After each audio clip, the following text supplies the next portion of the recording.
such a big ego on him sometimes, but when he brags about how strong he is. Well, some Smurf has to put his big ego in his place. With little pride, it makes me wonder why he smurfs his heart on his shoulders, and it really should be elsewhere. Some do need the little things in their lives in order to make themselves feel big. The comment before he found himself bursting into uncontrollable laughter. Like this. Okay, that was bad. After he felt outraged, seeing Smurfette and Empath together, talking about him with such mockery, being together like this. It's like Smurfette had forgotten about him almost completely. It was so unfair. He exhausted himself and fell on his face many times just to get her affection. She turned him down. Empath barely knew her and hadn't done anything for her, and now she only has eyes for him. As he felt his hands barreling into fists, sometime, someplace, he swore to himself, Empath would have his fall from grace if they had to take him down himself. Well, he's gonna become a murderer. Let's check in on Gargamel, Azrael, and Scruple, eh? My plans and schemes were flawless, Gargamel muttered. It just that was something with a small brain, but Smurf was always ingenious enough to figure a way out of them. He didn't even try this time, and still he got away from me. If it weren't for that flying Smurf that he had a star on his forehead, I'd have the whole village in my culture by now. Wait a bit, Gargamel, Scruple said. Just finished looking through another book before putting it away. When he just remembered something he read. Did you say that Smurf had a yellow star on his forehead? Gargamel glared. Dagger at Scruple. In case you weren't paying attention, I did say that, he shouted. Don't you dare interrupt me when I'm miserable.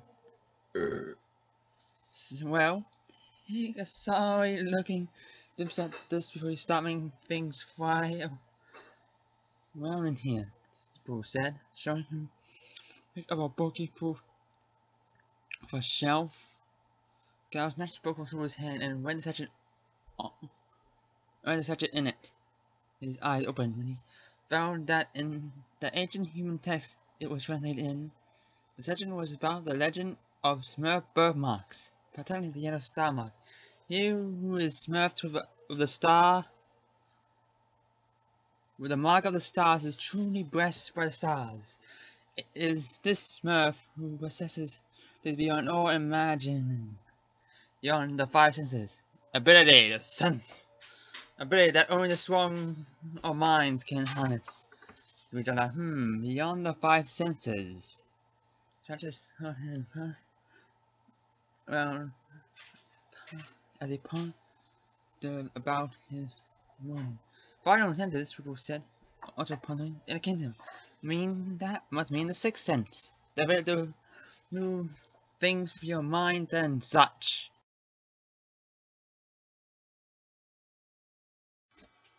Okay, I meant that was a bombshell.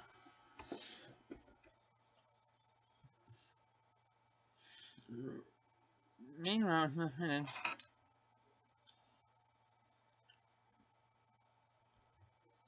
Empath has an outburst on the Smurfs see him. And it's not like this guy.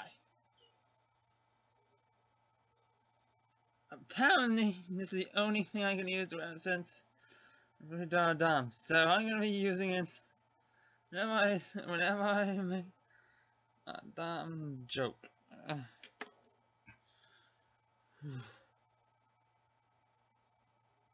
Just let me show you.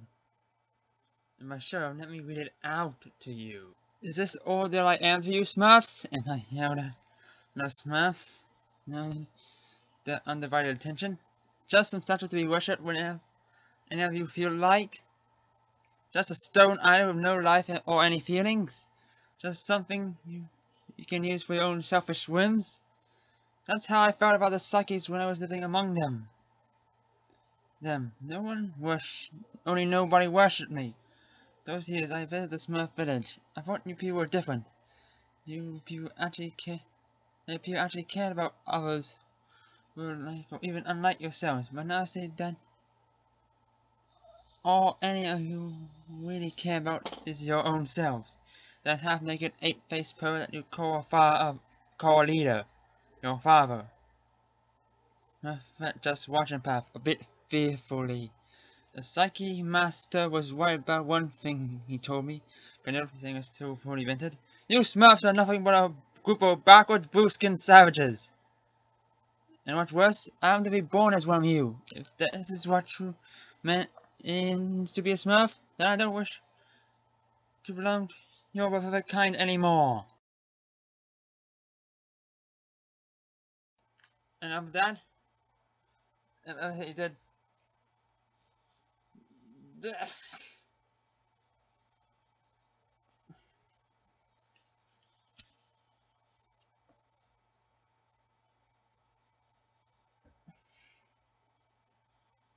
Not really sweet, sweet man. After that I treated him. I only made enough X-Men comparisons. Do we really need to add another one to the list? First is the whole... and it's imperfect. And then there's an unsurvived shadow Smurfs. I do not have to draw a line that goes from point A to point B. Smurf had finally reached Empath's house, where she showed him swimming and throwing things around inside. A window broke as an object from within was flung hard through it. Smurf had stayed her distance, could still feel his rage and anger through the walls. It was worse than any anger she felt from herself, or from any other Smurf. Wanted to reach inside and help him, comfort him, do anything to make his anger go away. But somehow he felt that Empath would see her like every other Smurf now. Made her feel afraid for herself. She went in the house, but she couldn't leave him either. Empath, please, she whispered. We're not all like that. Ah, Smurfman. How I find many more ways to admire you outside the representation of my crush.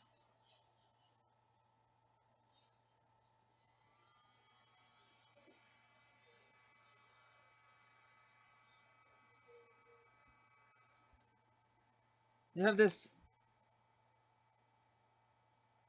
mystique to you. What's not finished now? This? I'm proud of you. The worst is not over. Have a Smurf! Evan cried out as she approached him. Piece of parchment. I found this note left on your door. Some Empath.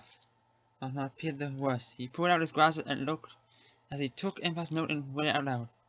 If you truly are the great Smurf, as everyone in your savage village claims you to be, it would be wise for you to continue on with your worthless lives. Was this Smurf and his inside the volcanic heart of Mount Smurfius? But the Smurf will not leave this world alone. For the life that you have taken from this Smurf now take from the youngest of your kind, forever. And to Smurf with all of you, Empath. Great Smurfs! Hudson said, come with shock of what he read and figured out from the note Empath was gonna kill himself. Taking baby Smurf with him. The news shocked the other Smurfs. Some to the point of outrage. How could Empath Smurf this to us? Never gonna treat her like nothing more than a symbol? Seriously, like that logic, you're basically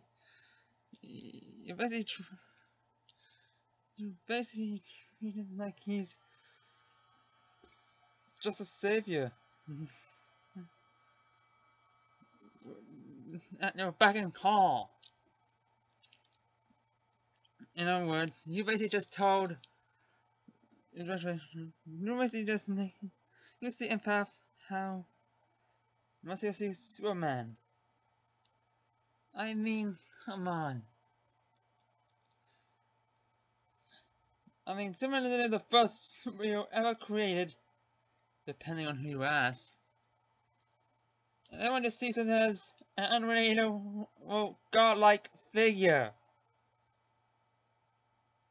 That's how you see Empath. In fact, the portrayal of Empath in this story is more evil portrayal of Superman than, oh, I don't know,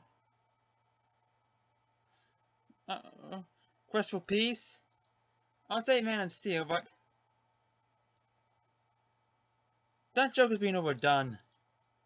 Like, really overdone. Rio in Gargamel's castle, the wizard quietly opened the hatchway into his cellar and crept down into it with a lighted candle. Splendid and his cat slept.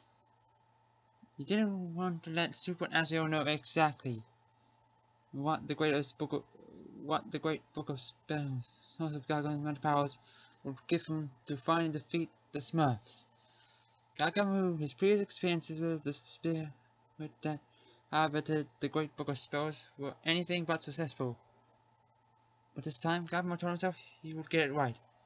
And with a real surprise for his undeserving people, his unpayable threat, and his soon-to-be gold crafted victims. Gargamel could see the great book of spells ahead of him in the darkness. Agent Book sat on a lectern in an arched niche, flanked by 2 candles, protected by a short barrier so it was not disturbed. Now, all Gargamel had to do was awaken the spirit of the book by reciting a chant he learned when he first encountered it. Oh, great book of spells, upon whose pages dwell. He began speaking quietly as possible, so as not to awaken before Azrael. Secret that no one tells. Awake, awake, awake for Gargamel. He waited for almost a minute to see if the spirit of the book would awaken, but he couldn't see anything happen. Couldn't just sit quiet in the dark. Aside, losing vision. Oh, wait, book of spells, it began again.